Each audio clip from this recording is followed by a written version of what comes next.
Dubai, a picture of rapid progress and near perfection. It is the most populous city in the United Arab Emirates and a popular destination for tourists all over the world. There is much more to this splendid city than meets the eye. But first, let's start with a little bit of history. If you hopped into a time machine and went back about 30 years, you'd be surprised to find nothing but a desert. If you went further back, about 200 years, you'd find a fishing village. Not even the finest fortune teller could have imagined the Dubai we're able to experience today. So how did Dubai become such a successful cosmopolitan metropolis? The answer is oil. Lots of it. In 1966, small quantities were found and no time was wasted purchasing infrastructure for pumping and transporting it. The wealth continued to grow, and now the city has expanded into other forms of revenue generation. These include tourism, trade, and real estate. In 2018, oil production only contributed about 1% of the UAE's GDP. The evidence of this wealth is everywhere, but especially in its brilliant skyscrapers. Currently, the tallest building in the world is located in Dubai. The Burj Khalifa is 2,722 feet tall, and inside you can find a hotel, residential suites, corporate suites, observatories, and a few amazing sky lobbies. It is located in the city's most popular tourist hub, so this adds to its value and popularity. Another fascinating building is the Burj Al Arab, a luxurious hotel which is taller than the Eiffel Tower. I think its shape is quite unique, but what's even more interesting is that it is located on a man-made island. To access the building, you have to use a curving bridge, which is attached to the mainland. One night at this 5-star hotel may cost you between $1,000 to $24,000 US. The Jumeirah Emirates Towers are two other creatively shaped buildings, and I can certainly see why the JW Marriott Marquis is famous. Its design depicts a date palm. We can't leave out the Dubai Mall, which some people describe as being bigger than 50 football fields. It's one of the biggest malls in the world, and over 80 million people visit the venue each year. You might be wondering what you can find inside. Well, there's a luxury hotel, an ice skating rink, a cinema, tons of stores, and the Dubai Aquarium and underwater zoo.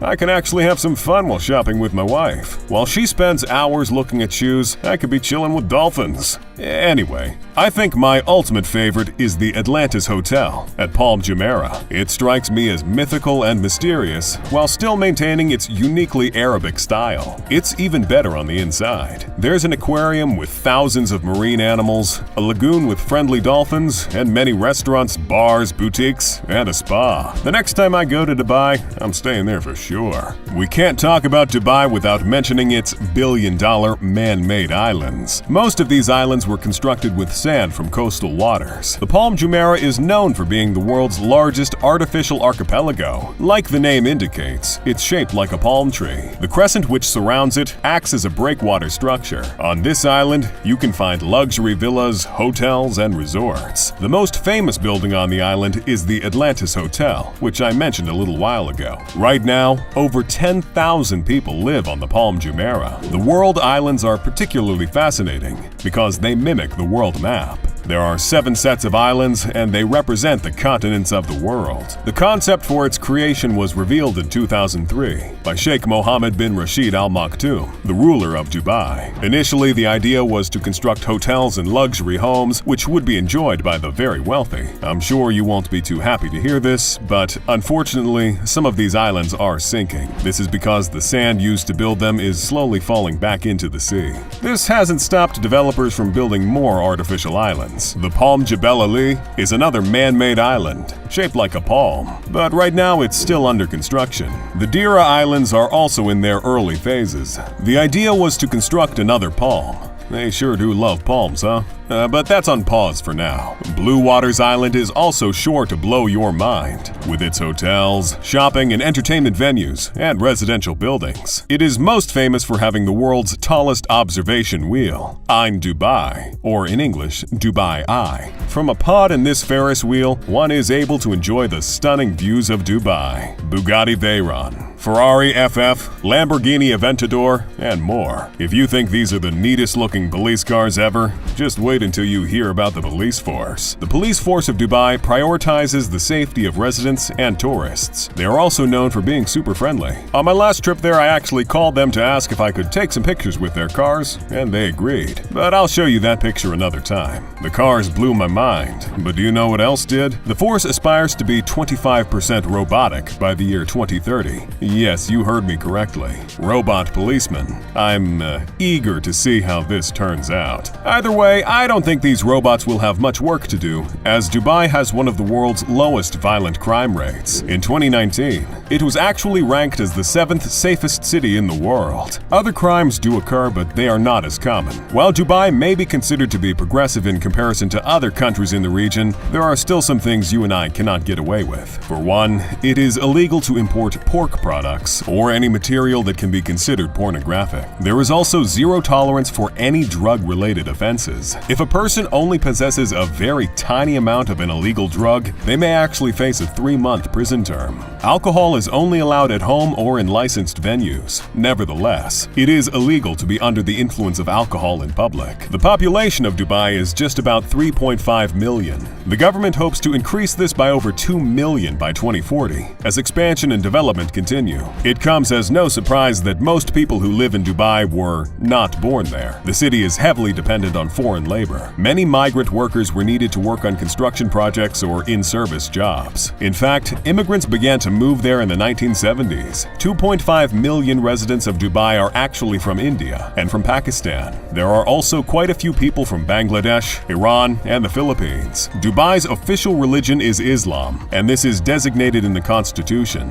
You can find elegant mosques throughout the city. The Jumeirah Mosque is one example. Look at that architecture. A significant majority of the population identifies as Sunni Muslim. This may not come as a surprise, but over 9 million people in the UAE practice Hinduism. Because there are so many migrant workers, the leaders of Dubai are open towards people of different faiths and have even donated land to help them build their places of worship. Non-Muslim groups are free to own their houses of worship and practice their religions freely. There are a plethora of entertainment choices in Dubai. From relaxing at the hotel or walking through the mall, there are tons of other things to enjoy. You might consider taking a stroll near the Dubai Fountain, which is the largest water fountain in the world. There is a spectacular fountain show that occurs several times a day, and at nights, it's illuminated. If you get tired of all the skyscrapers, you can always visit some of the traditional neighborhoods. I recommend a stroll through Dira district. You can find all sorts of things there: jewelry, perfume, and even spices. Or would you prefer to take a romantic journey on a wooden boat? That's exactly what you'd have to do to get to Bur Dubai, which is one of the oldest neighborhoods in the city. When you get there, you can visit the old house of the Al Maktoum family or purchase some traditional clothes. There are also many Indian stalls where you can buy goods, jewelry, and spices. If you don't really feel like walking around too much, you can always enjoy a show at the Dubai Opera, which opened in August 2016.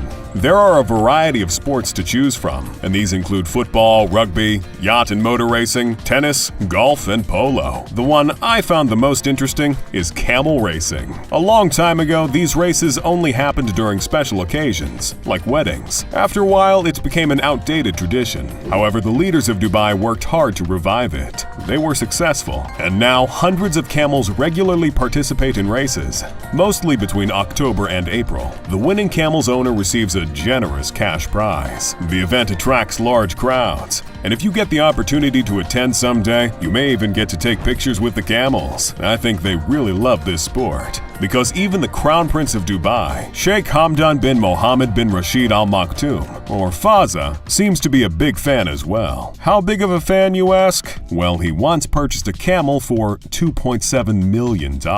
Right now, special robots have been created to replace the children who originally did this. The robots weigh less than 30 kilograms and are equipped with the latest technology, such as GPS to track the speed and location of the animal and a heart rate sensor. Dubai is a splendid city, and its leaders are far from finished. In 2021, The Prime Minister tweeted, "We launched Dubai 2040 Urban Master Plan, with aims to make Dubai the world's best city to live in. Areas dedicated to economic and recreational activities will double. Our public beach areas will increase by 400% over the next 2 years, and 60% of Dubai's area will be nature reserves. It is also expected that the number of foreign investments to new sectors will increase, and that there will be greater economic activity. The leaders are prioritizing green spaces and healthy communities where people are comfortable and happy.